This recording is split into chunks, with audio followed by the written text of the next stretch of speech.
I want you to play a game of pretend with me for just a moment. Let's pretend that time is non-linear, that the only experience of it being linear is inside of our brains. That we don't perceive reality as we think we do, that we experience electrical impulses that are interpreted by our brains based upon our existing referential system. In other words, the knowledge, literally the ideas that are inside of us, inside of our own mind, the ones that we've inherited from our family, that have built up our genetic mold and systematically introduce this concept of a reality. So what if we're not seeing the actual world? We're seeing a hologram of the world, as physics would lead us to believe today. And we're seeing it inside of our brain as we're trying to rebuild this experience inside of our own head. Now, taking on this idea that time doesn't function as we imagine it does, and our experience of reality is based upon the data existingly available to us. Now, imagine a couple of thousand years ago.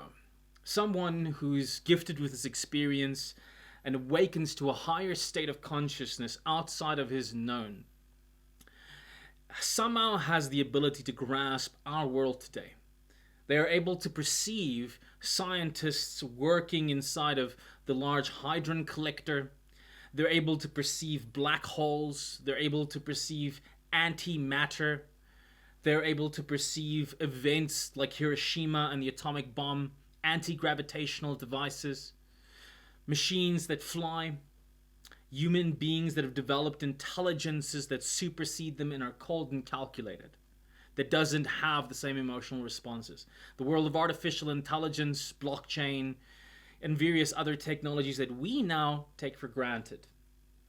Now imagine for a moment this individual's attempt at trying to reference his neocortex and his cerebellum and all of his memory functions and his tribal thinking, given the model of reality in the time period in which the thinkers of many of our religious worlds today, from early Islam to early Christianity and Judaism, were those individuals, those writers that have maybe glimpsed this idea, what their interpretation would be.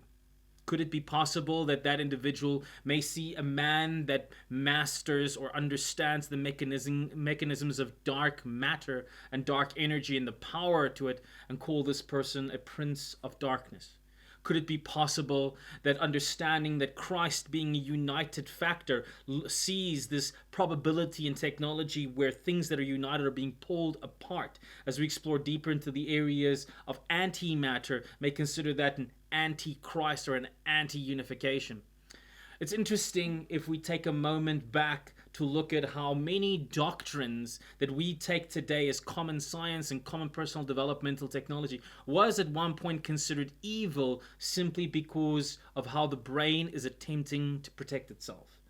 Simply for its own survival mechanisms, the same way we block out too much information, which is probably the reason so many people find it comforting to live in a very limited model of reality, stuck on a very simplified religion. In fact, we understand from marketing that the more simple we present a subject, the more consumable it is. And that is perhaps why many, not like yourself though, tend to steer away from these discussions or simply quickly label them as evil or wrong. But let's dive in deep today, shall we? Let's look at the middle way. Let's look at the necessity of the Christ and the Antichrist, the requirement of the tree of life as well as the tree of death. And what does this mean for us, and how you may already be experiencing this, whether or not you are initiate upon these paths.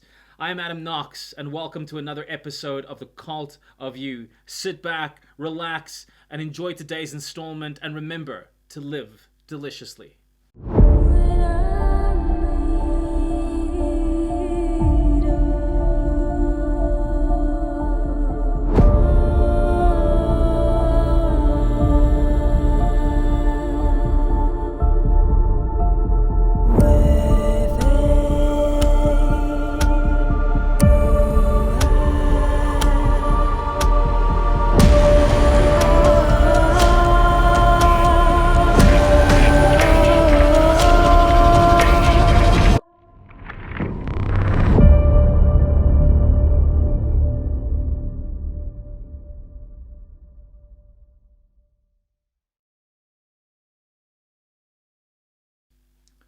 Symbols control us. In the work of Dr. Carl Gustav Jung, we find a lot of research around the subject of symbolisms and how the subconscious mind has been wired by it. Many people entered into the left-hand path or the magical tradition as a whole, coming from an existing tradition, and oftentimes shoot themselves in the foot. They tend to manifest unwanted experiences, negative results, and some would say that they've opened the door for demons and devils. I remember when I was young hearing the ridiculously incompetent statements from certain spiritual authorities, as they would have called themselves at the time, that the simple act of meditation would invoke devils. As if we don't have enough research in terms of science today of the actual benefit of it. It is appalling that there are still so many primitive thinking people out there. Fortunately, this way of thinking is being very quickly eradicated as a result of the internet and the global extension of knowledge and information. Now more research is available to everybody instead of just accepting the words that was given to them by preachers, teachers, and others who quite frankly were lazy and just didn't want to do the actual research themselves and simply repeated statements. Now, I can't judge these people, even though I may already have, simply because this is not necessarily their fault, but this is a fault of human nature. We tend to make statements based upon unconscious processes. In fact, the very experience of consciousness or even free will is something that comes a little bit later in the series from once a stimulus occurs. You know, as we said that when we experienced reality, it's the brain is interpreting electrical signals, and before it can do the full interpretation, in other words, before that can be presented to our conscious mind or our conscious awareness, it goes through this hierarchy of our existing neural associations and previous experiences. That means not only it is filtered through our emotional reference plate, but it's filtered through the ideas that were built up upon that. If we had to very deeply dive back into every idea that we hold currently as truth, and we had to investigate every single author of the supposed truth, if you had to think about the book that you read that story from, and you think about the history of what brought that book into place, the individuals and the state of mind they were in at that point, the circumstances that brought about that, the difference in one individual's education and what one word would mean to him versus that of another. In fact, our society today is rich with conflict of people battling over semantics. What does one word mean to another, and another word and another's interpretation of it is completely different and has oftentimes been the cause for, at the least, conflict or disagreement, and at the most expansive, war. We find ourselves with this horrid semantic structure because of us trying to meet fundamental needs and having unhealthy vehicles by which to do so. Vehicles which religion was supposed to provide us with. Vehicles by which we would unite, be able to look at each other more objectively. In fact, Stephen R. Covey in 7 Habits of Highly Effective People said that the 3 stages of emotional development or maturity spoke of us as codependent, independent, and the last one, interdependent. One where we can entertain contradicting ideas without having to buy into them, where we could express our points of view without needing other people to agree with them. With a culture that we exist in today that's so rich and varied in terms of its meanings and interpretations, it only seems to get worse when we look at the subject of occultism. Because more people are entering these subjects, coming up with more expanded, irrational ideas based upon their own experiences, which, quite frankly, can be tainted and lack the true original meaning. In fact, people are drawing in their own interpretation, and this is something, again, that we are all guilty of. I myself am guilty of it. Yeah, sure, I may have a larger expanse of references due to the fact that I've been initiated into many mystery traditions. I've studied in excess of 20, 30 years on the subject, and as such seen more patterns than the layman has. But that doesn't make me free from my own biases. And it is because of that that we must always be wary. But one of the things that I'd like to raise to our attention today is this notion of the fallen tree, or the tree of death. You see, it is a common hallucination that the tree of death is something to stay away from. It's destructive, it's dangerous, avoid it. And quite frankly, for most people, this is indeed true. And the reason for that is because it is the path of destruction. And why then, if it is the path of destruction, why would someone in their right mind want to go there? I say that from personal experience because I wasn't initially a left-hand path practitioner. I was a right-hand, very extremist right-hand. I was that guy sending light and meditation out to all those dark practitioners when I lacked the true knowledge and understanding, and I myself was the victim of these preconditioned frames of what hell is, of what punishment is, of what pain is, of the negative forces. And I took Hollywood interpretations, which were the ones propagated by the religious establishments and the spiritual organizations and the communities that I grew up in those early years of the 80s and 90s, and entering into the 2000s. And we're still there in many parts of the world where people deny technology because they're afraid of it, instead of opening to it and realizing the access to information, because people were rewarded for being ignorant. They were rewarded for being like children, naive, willing to believe anything that they are told, unfortunately locking themselves in cages where they believe nothing at all.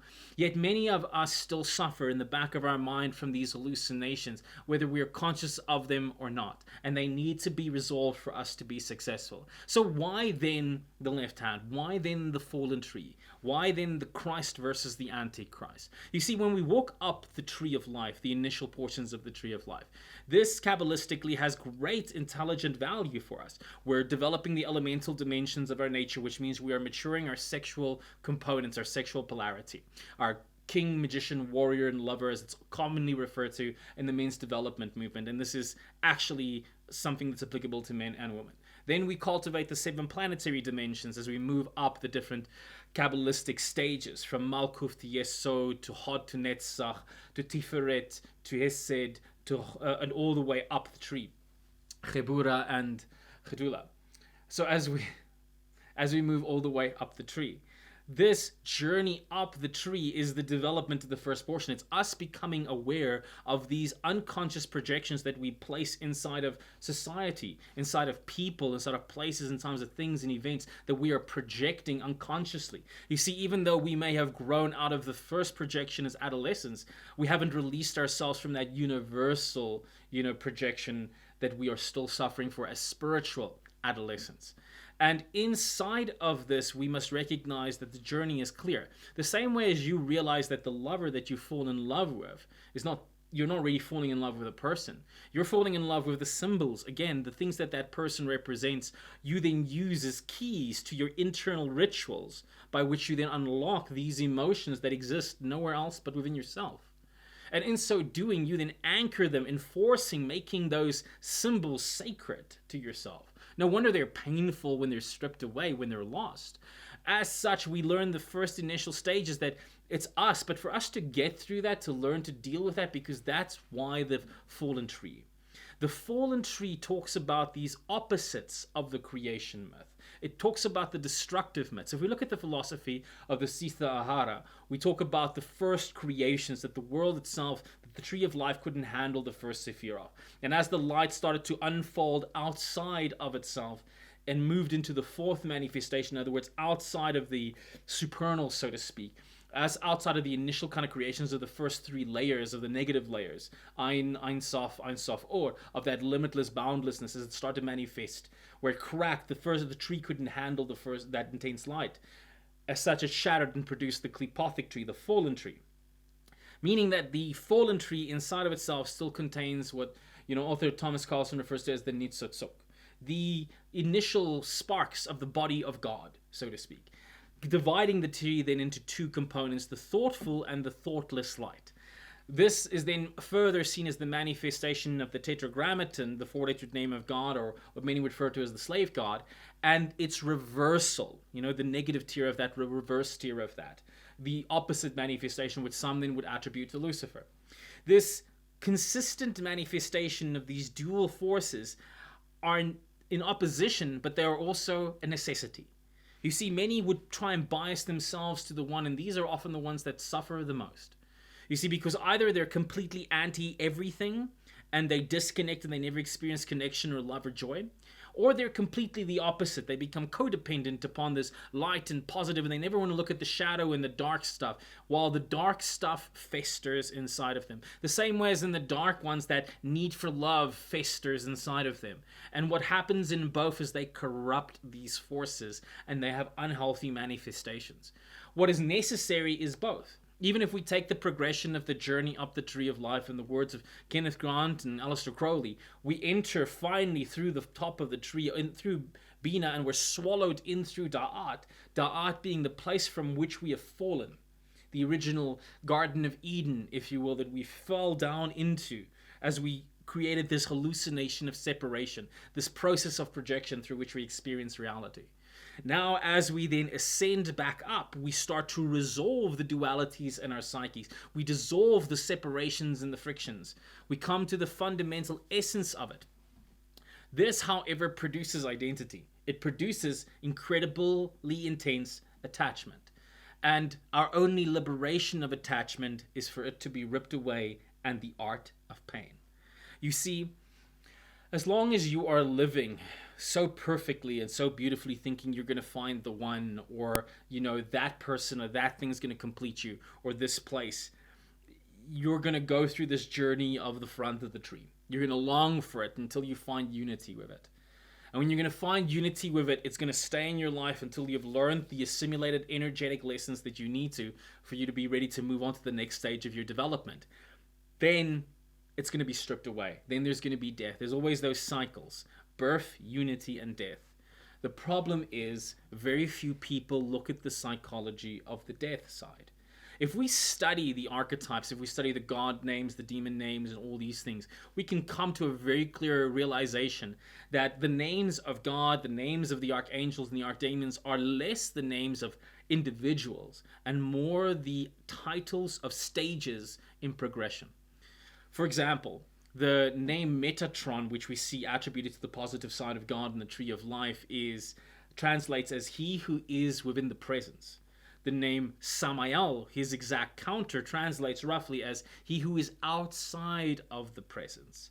The presence being the most accurate definition here for God, or the kind of God that is revered in both senses. You see, it is at this tier where the concept of God is no longer at the level of the tetragrammaton or, a certain deity or an archetype, but it's more akin to the principle of the Taoists, as in the force. The Tao that can be named as not the true Tao, the undifferentiated force from which all things are born and all things assimilate to.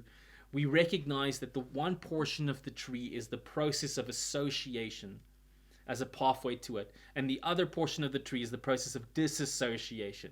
There's always been this creation and nihilism, that has progressively existed throughout our society. These two strategies, these two sides of the coin, these two hemispheres of the moon, these cycles of day and night has been historic throughout our times. We see it through the cycles of the year. We're just passing a grand equinox now, either Ostara or Mabon, depending where you are and what time you are watching this video. And in this, we recognize, as the ancients themselves knew, the need for both. Yet in our society today, because of fear and because of bias and because of this very problem of identity, we find ourselves polarized to one or the other. I was on the net the other day and I saw somebody have a video naming 20 different types of witches. And her first opening comment was she knows there's many more, but she decided to target those. It's ridiculous. It's ridiculous because our desperate need for identification demonstrates our subjugation to a certain thing. As a magi, we understand that my identity is the process of me establishing a set of associative memories to certain impulses. These then build up collectively to give me a sense of self and as such an identity. As such, my identity is not only the key to the vault of my quantum mind, it's also the trap. You see, when you're just stuck in I'm a left hand, I'm a right hand, I'm a green witch, I'm a red witch, I'm a Christian, I'm a pagan, I'm a Buddhist, you're setting up an identity and you have to then obey all of the rules that you attribute to it.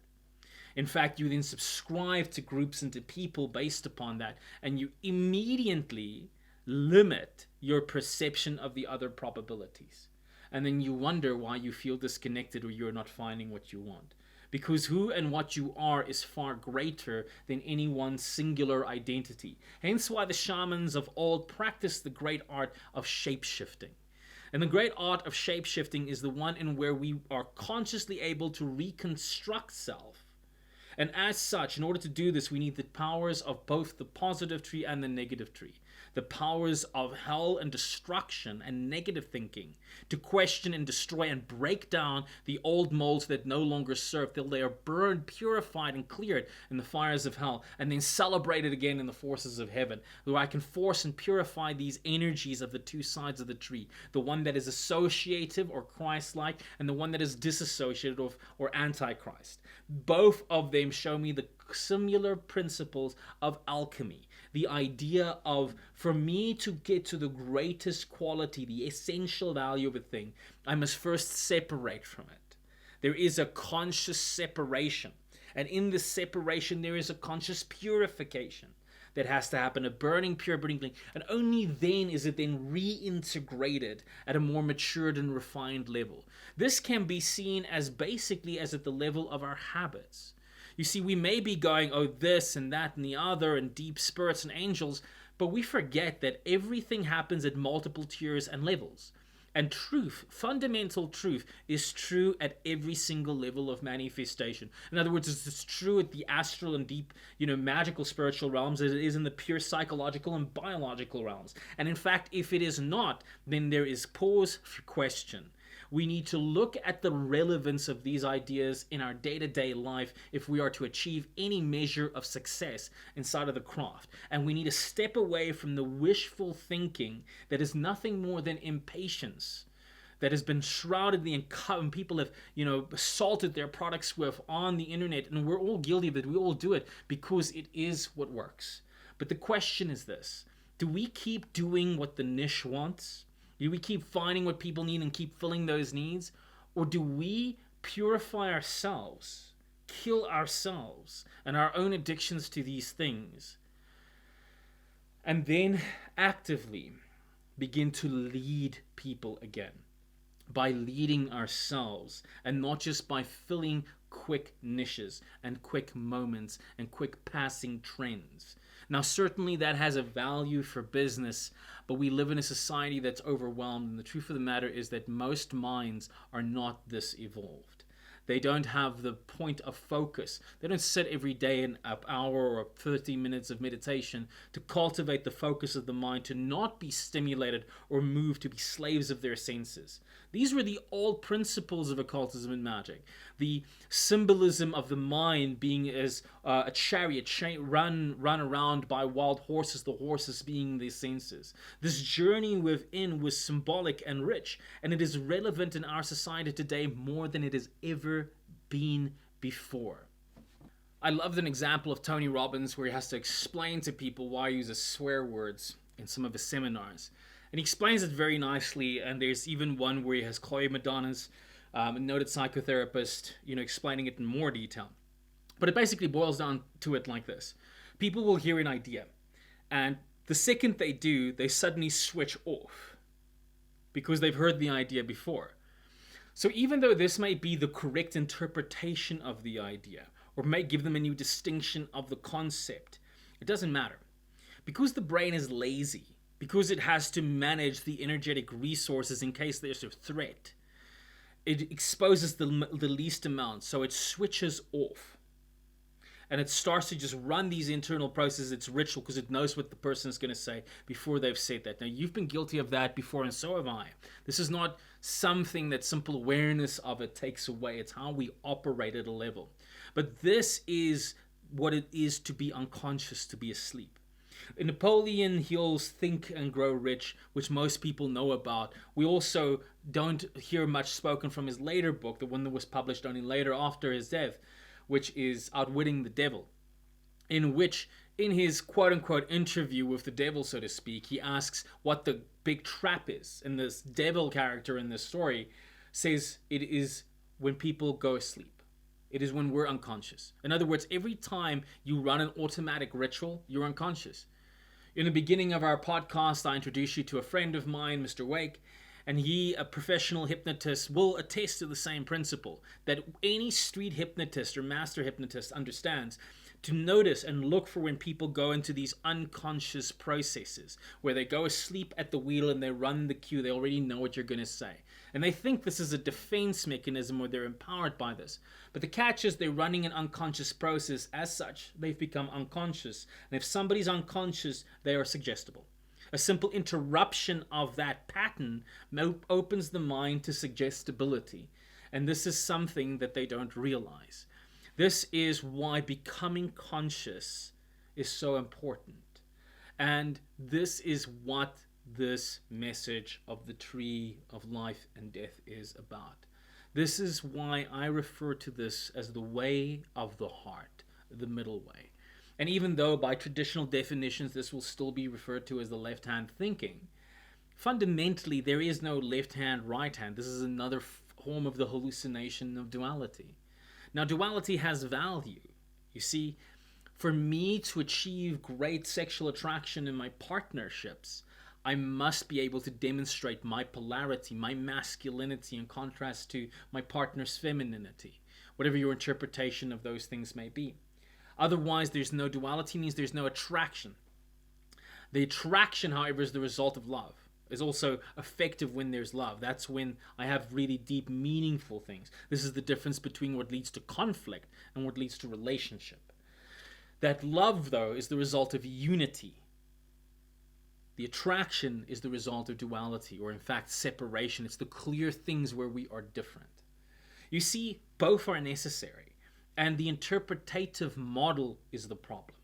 Many of these authors and these initial idealists had to describe portions of the brain and functions and degrees of human experience and value that was so far outside of the range of the technology and the information that was available at the time that the language of art was the only one available.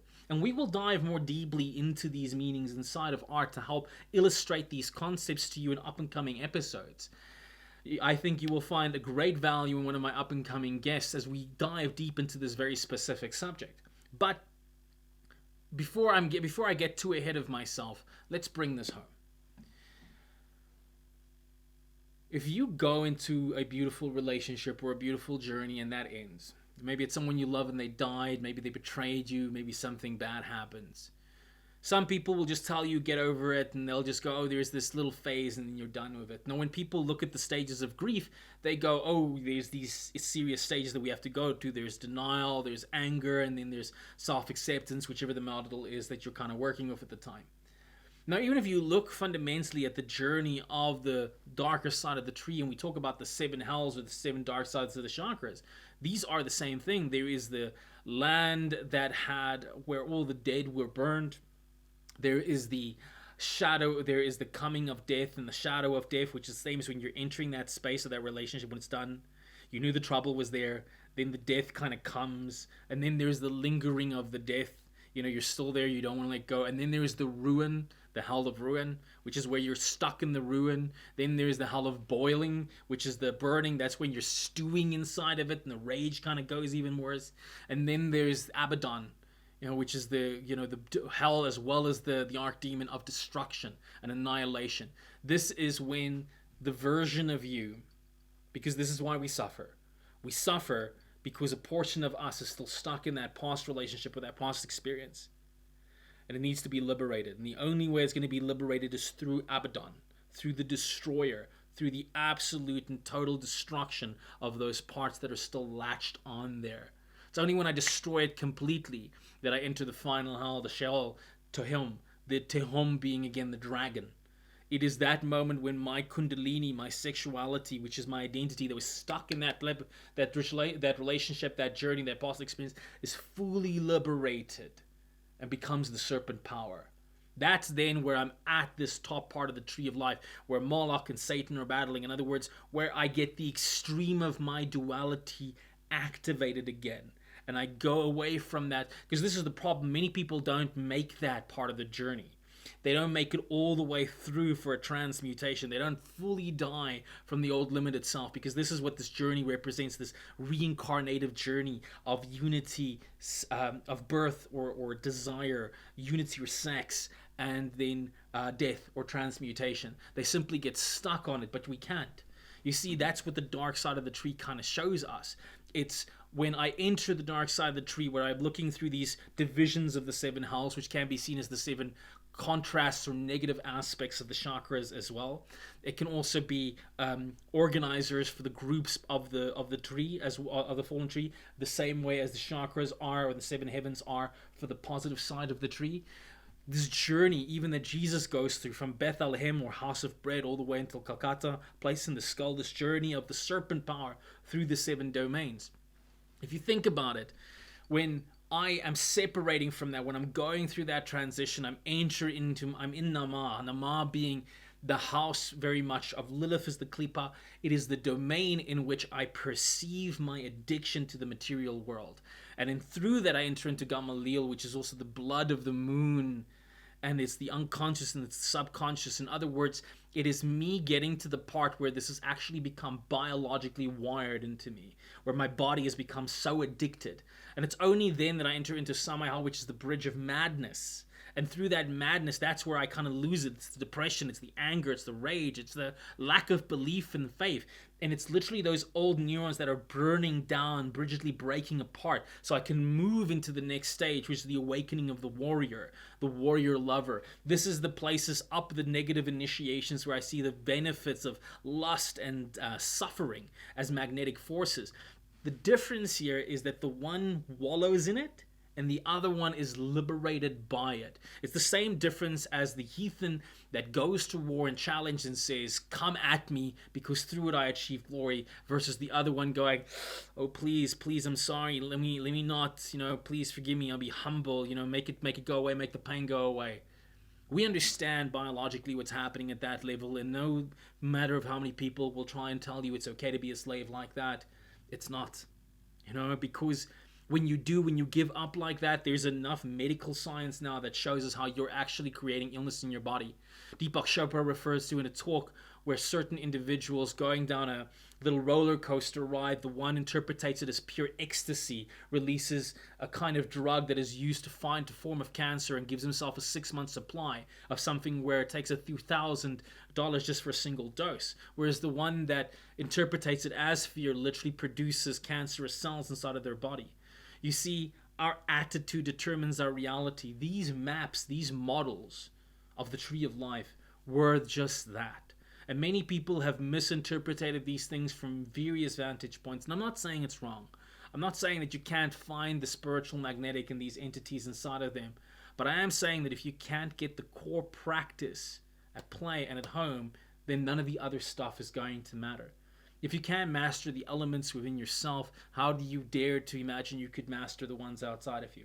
If you cannot master the archangels and the archdemons within your own being, within your own psyche, within your own tree of life's journey, your own hero's journey, how do you dare to even comprehend the idea that you could even make contact with the ones outside, or at that deeper layers of consciousness when you're still barriered at the level of your own subconscious mind? You must liberate yourself first before you can liberate the others. And this means liberating yourself from the symbols by doing your own research and asking not if it's interesting or beautiful, but what is the practical meaning of it inside of your own life. Many people look out to various occultists today that are channeling transmissions from a lot of these higher intelligences. And we forget that these are just shamans. They were just people that transmitted the information. You have a choice. You can be the shaman, or you can be the warrior and the magician. The magician is the one that takes this information and goes and does something of meaning with it, versus the one that just, lives in that delusion, thinking that they are already there. No, you're not already there. The transmission has come through. The light has descended down your very many layers. And now it's up to you to burn in hell, to fight your way through hell, to slay the dragon like Sigurd and drink its blood. And then from there on, rise with the vision that is in your heart and bring it into the world.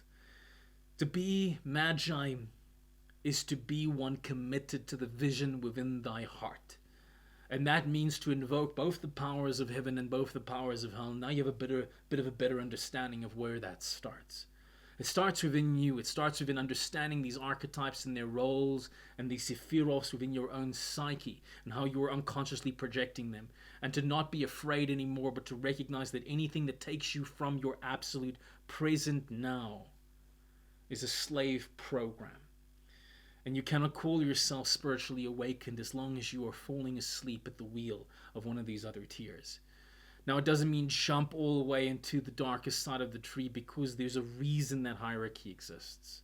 There's no point in invoking the most advanced destructive forces of the psyche if you have nothing in there yet. You have not even discovered the thing to direct that power at. It is in the hands of an expert chemist that ergot became a cure and a pain solution, as well as a really good drug. Yet, for those that were ignorant of it, it led them to absolute madness and made the church believe in the possession of demons that ravaged the land, that didn't follow what they termed the faith. We have been victims of ignorance. And people have this idea that they can cloud occultism inside of the same thing, but that is not what it is. Occultism simply meant secret, or secret science, specifically occult science. This is, make no mistake, a fundamental science of the soul. But it is not a science purely in the interpretation of modern science, the scientific method. It is the achievement of technology, the hidden technology, the technology of art, of science, of business, of social, ecological, and spiritual development, and all of them together. The question is, how will you unite these components of your life? Because if you're only out in your temple, you do not get it. Because the cult of today is our corporations.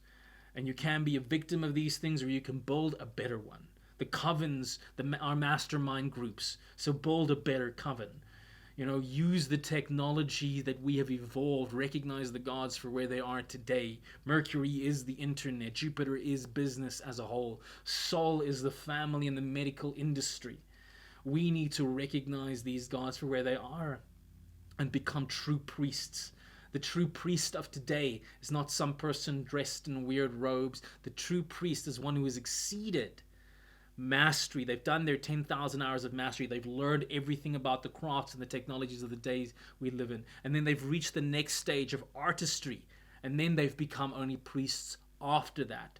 You become a priest when you've exceeded the stage of an artist. And for you to do that, you must have mastered the tree of life and death within you, because these are the tools by which we destroy our attachments and establish healthier attachments, by maturing our fundamental aspects of our psyche again and again, piece by piece. Because then you understand you are the Lord of lies, as the title they gave the devil, which is simple. Maya, the illusion, what the Hindus refer to this world, a lie, means you're a lord of the lie. You're no longer subject or a victim of reality. You're a prince of darkness, which means you've understood the effects of neuromelanin and its effects on dark matter and dark energy. You're familiar with these ideas and your impact on creating and influencing reality. Yet at the same time, you are one with God. You're not arrogant. You don't have hubris inside of this, because you recognize the most important part of this. We're gods with assholes. We're gods of anuses. As much as we have divine power inside of ourselves, we still have mechanisms that need a shit. We still have fundamental biological animalistic needs. Give up being holy and instead settle for being whole. I'm Adam Knox, and I hope you enjoyed today's episode. And remember to live deliciously.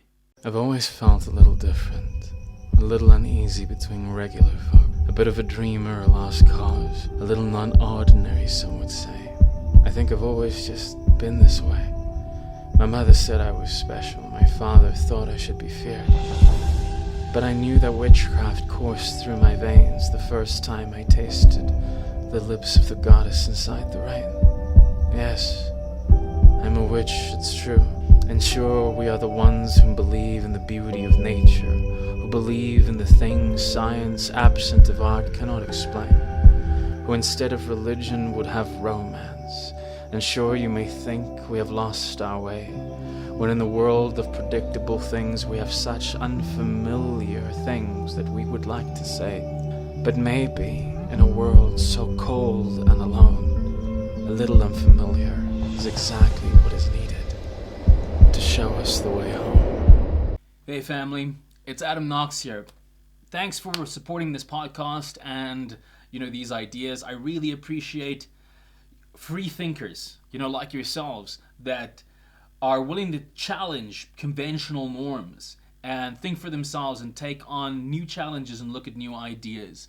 And as such, I want to say that if you haven't yet, if you are looking at ways to improve your knowledge over the entire field and you're looking at a regular feed of ideas and concepts to keep improving yourself, I'd like to invite you to sign up at the Cult of You. All my teachings and all my ideas are there for only $19 a month, and every month I bring you a completely new section of some of the most cutting ideas, and I'm constantly adding to that. So I'm constantly reviewing and adding more knowledge as I gain them. And you'll see a lot of the interviews and a lot of things that I do extend on some of the subjects that I cover inside of those areas. I do take quite a bit of effort to make sure that the filming is also quite good and to give you not just a demonstration of rituals, but also talk you through the psychology behind them so that you're empowered to do them. And I cover every subject under the sun, from science to art to magic to all the different systems out there, from the Golden Dawn to the Western traditions to the left-hand path traditions.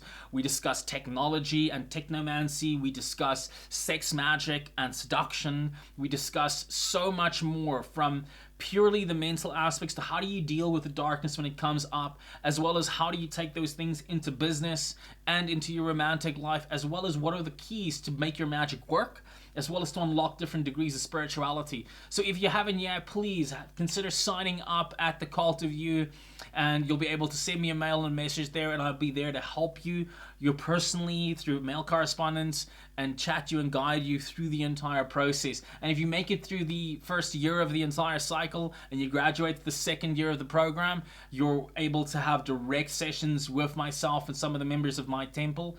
And I look forward to helping you whether you go that route or not. Please keep enjoying these podcasts. Please share them with people that you think they're going to find value in them. Like and subscribe to the show.